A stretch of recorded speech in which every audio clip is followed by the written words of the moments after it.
Exercise 3.1, question number 6. There is inverse variation between x and y, and when x equal to 4, y equal to 24, find y when x equal to 12. इस सवाल में हमें कहते हैं कि दो variable है x और y, ठीक है, उनके दरमियान इन्वर्स वेरिएशन है, ठीक है. When x equal to 4, y equal to 24. जब x की वैल्यू 4 होती है तो y की वैल्यू क्या होती है? 24 होती है. फाइंड आप मालूम करें y को, आप y को मालूम करें when x equal to 12. जब x आपके पास क्या हो? 12 हो. जब x की वैल्यू वो 12 हो तो आप y की वैल्यू मालूम करें. अच्छा, इसमें हमें कहते हैं कि इन्वर्स वेरिएशन, ये मैंने अंडरलाइन किया इन्वर्स वेरिएशन. तो इन्वर्स वेरिएशन का क्या मतलब है? दो वेरिएबल्स है, उनके दरमियान हम इन्वर्स रिलेशन जब लेंगे या इन्वर्स वेरिएशन लेंगे तो उसका क्या मतलब होगा कि अगर एक वेरिएबल की कीमत को हम ज़्यादा करेंगे तो दूसरा ज़्यादा नहीं होता, उस पे उल्टा इन्वर्स के माने है उलट, ठीक है. तो उस पे उलट असर पड़ता है, वो कम हो जाती है. अगर एक वेरिएबल को हम ज़्यादा करते हैं तो दूसरा ज़्यादा नहीं होता, दूसरा कम हो जाता है, ठीक है. अगर एक वेरिएबल को हम कम करते हैं तो दूसरा कम नहीं होता, वो क्या हो जाता है? वो ज़्यादा हो जाता है, ठीक है. एक एग्ज़ाम्पल मैं लेता हूँ. फॉर एग्ज़ाम्पल मेरे पास नंबर ऑफ लेबर्स है, ठीक है, लेबर है, और एक टास्क है, एक डेज है, सही ना. टास्क के दिनों में, सही है ना, डेज है. यानी एक घर को हमने पेंट करना है, ठीक है. तो जो 6 लेबर्स होते हैं वो इसको 20 डेज़ में क्या करता है? 6 लेबर्स इसको 20 डेज़ में ख़त्म करते हैं. एक घर को हमने पेंट करना है, सही है ना. तो जब हम इस पे 6 वर्कर्स को या 6 लेबर्स को हम क्या करते हैं? लगाते हैं, तो वो उसको 20 डेज़ में क्या करते हैं? ख़त्म करते हैं इस काम को. अब मैंने लेबर को डबल किया, ठीक है, मैंने 12 लेबर्स किए, लेबर्स बढ़ा दिए. तो आप मुझे बताएं ये काम ज़्यादा दिनों में ख़त्म होगा या कम दिनों में ख़त्म होगा? तो ये ज़ाहिरी बात है कि ये कम दिनों में क्या होगा? ख़त्म होगा. यहाँ पर मैंने डबल किए तो नंबर ऑफ़ डेज़ क्या हो जाएंगे? वो कम हो जाएंगे. कितने कम हो जाएंगे? हाफ हो जाएंगे, 10 डेज़, ठीक है. अब यहाँ पर मैंने नंबर ऑफ़ लेबर्स को घटा दिया, कम कर दिया, यानी 6 की जगह मैंने 3 लेबर्स उस पर लगा दिए. तो आप देखें कि अब ये जो काम है ये 20 डेज़ में ख़त्म होगा, या मतलब मैंने लेबर्स कम कर लिए तो ये कम दिनों में ख़त्म होगा. तो देखो नंबर ऑफ़ लेबर्स मैंने कम कर दिए तो ये जो काम है पेंट करने का, एक घर के लिए हम पेंटिंग करते हैं ना, तो वो 20 डेज़ से ज़्यादा दिनों में ख़त्म होगा. यहाँ पर मैंने हाफ कर दिए, लेबर्स को मैंने 6 से 3 यानी हाफ कर दिए, तो ये क्या हो जाएगा? ये डबल हो जाएगा, आप 40 डेज़ लेंगे, ठीक है.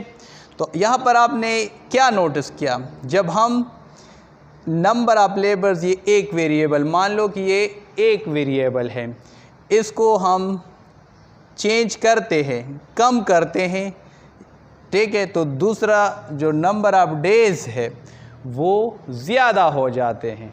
जब हम नंबर ऑफ़ लेबर्स को ज़्यादा करते हैं तो नंबर ऑफ़ डेज़ कम हो जाते हैं. देखो इधर मैंने मान लिया कि 6 लेबर है तो वो 20 डेज़ में उस ये एक काम को ख़त्म करते हैं, ठीक है. अब अगर मैंने नंबर ऑफ़ लेबर्स डबल किए तो अब वो कम दिनों में 10 डेज़ में, 10 से कम है, कम दिनों में उसको ख़त्म करते हैं. अब मैंने नंबर ऑफ़ लेबर्स को हाफ़ कर दिया, 6 के हाफ़ कर दिया, ठीक है, शुरू में जो हमने लिए थे. तो नंबर ऑफ़ डेज़ मेरे पास क्या हो गए? वो ज़्यादा हो गए, वो डबल हो गए. तो देखो ये कम तो ये ज़्यादा, ठीक है. इधर मैंने क्या किया? नंबर ऑफ लेबर्स को डबल किया यानी ज़्यादा किया तो नंबर ऑफ डेज मेरे पास क्या हो गए, वो कम हो गए। तो इन्वर्स वेरिएशन का मतलब ये है कि एक वेरिएबल को हम ज़्यादा करते हैं तो दूसरा कम हो जाता है, एक को हम ज़्यादा करते तो दूसरा एक को हम कम करते तो दूसरा ज़्यादा होता है, उल्टा असर पड़ता है। सही है, तो इसको हम कहते हैं इन्वर्स वेरिएशन। ठीक है, तो यहाँ पर क्वेश्चन में उन्होंने कहा है कि इन्वर्स वेरिएशन है दो वेरिएबल्स x और y के। तो y ये प्रोपोर्शनल साइन हम वेरिएशन के लिए लेते हैं और दूसरा वेरिएबल है x। ठीक है, इनके दरमियान इन्वर्स है तो मैं x इन्वर्स को हम -1 पावर से जाहिर करते हैं। ठीक है, तो इसको आप आगे इस तरह भी आप लिख सकते हैं 1/x। अब इससे मैंने इक्वेशन बनाना है, तो इक्वेशन बनाने के लिए ये प्रोपोर्शनल जो साइन है इसको मैंने ख़त्म करना है, इधर मैं इक्वल साइन और एक कांस्टेंट को मैं इस तरफ मल्टीप्लाई करूँगा। ठीक है, तो ये हो जाएगा y = कांस्टेंट मल्टीप्लाई 1/x। अब कांस्टेंट को मैं k से ज़ाहिर करता हूँ तो ये k मल्टीप्लाई 1/x या ऐसे ये हो जाएगा y = k/x। इसको हम इक्वेशन 1 का नाम देते हैं। अब देखिए, हम इस सवाल को जब हल करेंगे तो हमें k की कीमत मालूम होनी चाहिए। तो k की कीमत हम कैसे मालूम करेंगे? जब हमारे पास x और y दोनों की वैल्यू कीमतें मालूम हो। तो यहाँ पर हमारे पास y और x की कीमतें मालूम है, तो y और x की इन दो कीमतों से हम k की कीमत को मालूम करेंगे। तो put x = 4 and y = 24 in equation 1। उसमें आप पुट करें तो ये हो जाएगा y की वैल्यू 24 मैंने दर्ज की, इधर लगा ली, k मालूम करना है, x की वैल्यू 4 मैंने दर्ज की। तो अब जब हम k को मालूम करेंगे तो ये 4 उसको डिवाइड कर रहा है, तकसीम कर रहा है, इधर इससे को हटाना है। तो तकसीम और ज़रब यानी डिवीज़न और मल्टीप्लिकेशन ये एक दूसरे के उलट ऑपरेशंस है, उलट अमल है। तो ये डिवाइड हो रहा है तो दोनों साइड हम 4 के साथ मल्टीप्लाई करेंगे। तो ये हो जाएगा 24 × 4 k/4 × 4। तो ये हो जाएगा 4 और 24 मल्टीप्लाई करें तो इससे क्या आएगा 96, 4 4s are 16, 4 2s are 1, 4 2s are 8।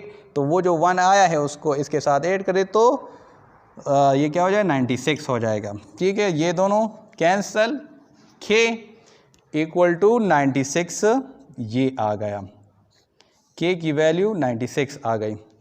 अब पहले पार्ट में हमें क्या कहते हैं, पार्ट फर्स्ट जो है इस सवाल का, कि आप y की वैल्यू को मालूम करें व्हेन x की वैल्यू क्या है, वो 12 है। जब x की कीमत 12 हो, अच्छा k की जो वैल्यू 96 है आई है, पूरे सवाल में हम क्वेश्चन में जब हम इसको सॉल्व करेंगे तो k की वैल्यू हम हमेशा 96 इधर लेंगे।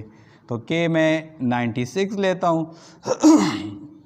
ये दो वैल्यूज़ आप इक्वेशन 1 में पुट इन इक्वेशन 1। इक्वेशन 1 में आप पुट करें, ये इक्वेशन 1 है, y = k/x, y = k की वैल्यू 96 है, ठीक है, और y की वैल्यू 12, x की वैल्यू 12, y = k की वैल्यू 96 और x की वैल्यू 12 मैंने दर्ज की यहाँ पर। y = 96 डिवाइड बाई 12 करें तो इससे क्या आता है, इससे 8 आता है। ठीक है, तो y की वैल्यू हमारे पास 8 आ गई। ठीक है, जब हमने x की वैल्यू 12 इस इक्वेशन में क्या की, इक्वेशन 1 में पुट की, ठीक है। तो y की वैल्यू क्या आ गई, 8 आ गई, ठीक है। तो ये हमने इस क्वेश्चन नंबर 6 का पार्ट फर्स्ट हमने सॉल्व किया।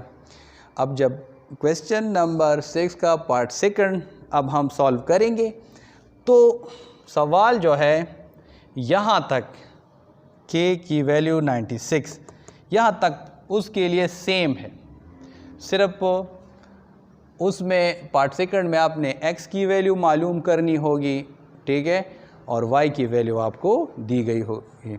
इसके बाद अब इसको सॉल्व करते हैं। अच्छा, क्वेश्चन नंबर 6 के जो पार्ट सेकंड है उसमें कहा है कि find x when y equal to 24। अब यहाँ पर हमें y की वैल्यू दी है, x की वैल्यू को मालूम करनी है। इससे पहले पार्ट में हमें x की वैल्यू दी गई थी और हमने x की वैल्यू दी गई थी और हमने y की वैल्यू को मालूम करना था, ठीक है। तो सवाल यहाँ तक k इक्वल टू 96, k की वैल्यू तक हमने 96 मालूम ये की थी ना। तो यहाँ तक ये सवाल जो है ना, जब हम पार्ट सेकंड सॉल्व करेंगे, हल करेंगे, तो यहाँ तक जिस तरह हमने पार्ट फर्स्ट में किया था, ठीक है, तो वो सेम है, दोनों के लिए एक जैसा है, ठीक है, क्योंकि k की वैल्यू दोनों में ही इस्तेमाल होगी और k की वैल्यू तो हमने इस्तेमाल मालूम की है पहले पार्ट में। तो ये मैंने ये जो वाइट बोर्ड है इसको मैंने नहीं मिटाया और यहाँ तक, ठीक है। अब यहाँ से मैं पार्ट सेकंड को हल कर रहा हूँ। तो वो क्या है कि आपने x की कीमत को मालूम करना है। y की वैल्यू जब आपके पास 24 हो तो k की वैल्यू हम क्या लेंगे, वो तो हम इस पूरे क्वेश्चन में 96 लेंगे। ये वैल्यू आप क्या करें, पुट करें इक्वेशन 1 में, पुट इन इक्वेशन 1, इक्वेशन 1 में आप पुट करें। So y equal to k by x, ठीक है। अब y की वैल्यू 24 है, ठीक है, इक्वल k की वैल्यू 96 डिवाइड बाय x। इधर से x को मालूम करना है तो क्या करेंगे, हम क्रॉस मल्टीप्लाई करेंगे। तो ये इस तरह हो जाएगा 24x इक्वल टू 96। अब बोथ साइड आप 24 पे डिवाइड करें, ठीक है, क्योंकि आपने x को मालूम करना है, 24 इसके साथ मल्टीप्लाई हो रहा है। तो ये ऐसे होगा 24 divide by 24 x 96 divide by 24। इधर मैं करता हूँ रिमेनिंग पार्ट, ये कैंसिल हो जाएगा। तो x equal to 96 divide by 24 आप करें तो इससे क्या आएगा, 4 आएगा, ठीक है, x इक्वल टू 4 आ जाएगा। अच्छा, यहाँ पर मैं आप लोगों को एक बात बता दूं कि ये मेरे पास जो आंसर आए पार्ट फर्स्ट में y की जो वैल्यू आ गई थी, ठीक है, और यहाँ पार्ट सेकंड में x की वैल्यू, ठीक है, तो 4 आ गई। पार्ट फर्स्ट में हमारे पास y की वैल्यू 8 आई थी और यहाँ पर बुक में जो एंड में आंसर दिए गए हैं, ये क्वेश्चन नंबर 6 में पार्ट फर्स्ट का जो आंसर दिया है y इक्वल टू 2 और x इक्वल टू 1, ये, ठीक है। तो ये दोनों डिफरेंट है। मेरे पास जो x और y की वैल्यू आ गई थी पार्ट फर्स्ट में और पार्ट सेकंड में, ठीक है, तो वो वैल्यूज़ और ये बुक के एंड में जो वैल्यूज़ हमें दी गई है, x और y की वैल्यू आ गई है, तो वो डिफरेंट है। तो ये क्यों डिफरेंट है, मैच नहीं करते, इसकी वजह ये है कि बुक में उन्होंने क्वेश्चन में हमें x की वैल्यू 4 दी गई है और y की वैल्यू 24 दी गई है, ठीक है। अगर आप इस क्वेश्चन को देखें, क्वेश्चन नंबर 6 को, तो x की वैल्यू 4 और y की वैल्यू 24। जब मैंने ये वैल्यूज़ इस फार्मूले में लगाए तो k की जो वैल्यू मेरे पास आई वो 96 आ गई। जबकि उन्होंने जो आंसर निकाले हैं तो वहाँ पर उन्होंने y की वैल्यू 6 यूज़ की है। अगर आप x इक्वल टू 4 और y इक्वल टू 6 ये लगाएं, x इक्वल टू 4 और y इक्वल टू 6, ये आप इक्वेशन 1 में पुट करें, ठीक है, और k की वैल्यू आप मालूम करें, ठीक है, तो आपके पास k की वैल्यू फिर 24 आएगी। तो इसी तरह से आप सवाल को आगे फिर बढ़ाए तो आपके पास क्या आएगा, बुक की तरह आंसर्स आएंगे, ठीक है। तो इसमें कोई कन्फ्यूजन नहीं है, आप लोगों का मेथड जो है ना वो सही होना चाहिए। बुक के साथ आंसर मैच नहीं हो रहे तो उसकी वजह ये है कि बुक वालों ने हमें जो डेटा दिया है, ठीक है, और हम उसी के मुताबिक हल करते हैं तो हमारे पास एक तरह के आंसर है, लेकिन उन्होंने जो फिर मतलब वैल्यूज़ निकाले हैं, आंसर एंड में दिए हैं, ठीक है, तो वो डिफरेंट वैल्यूज़ के साथ उन्होंने किया है। तो ये प्रिंटिंग मिस्टेक की वजह से ऐसा है, ठीक है। तो x equal to 4 y equal to 24 ये वैल्यू इस्तेमाल करके मैंने जो x और y की वैल्यूज़ निकाले, ठीक है, तो वो डिफरेंट इसी वजह से आ रहे हैं, सही ना। तो आप लोगों का मेथड जो है ना वो सही होना चाहिए। अक्सर बच्चे इसमें कंफ्यूज हो जाते हैं कि भाई ये सवाल जिस तरह सर ने सॉल्व किया है और बुक में जो आंसर दिए हैं तो वो डिफरेंट हैं, तो इसकी वजह मैंने आप लोगों को बता दी कि इस तरह है, ठीक है।